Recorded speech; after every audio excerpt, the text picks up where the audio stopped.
Hello, আসসালামু আলাইকুম বন্ধুরা, সবাই ভালো আছেন? আমার ৩ মেয়ে একটা গজল বলবে, সবাই শুনবেন। বলো। আমরা উপাজল কোরআন, আমরা উপাজল কোরআন, কোরআনের সাথে চলো, কোরআনের সাথে মেশো, কোরআনকে ভালোবেসে জীবন রাঙা।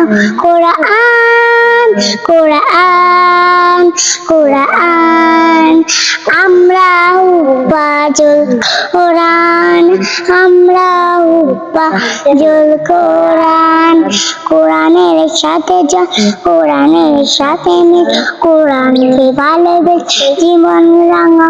কোরআন কোরআন কোরআন, আমরা উপাজল কোরআন, আমরা উপাজল কোরআন। আসসালামু আলাইকুম।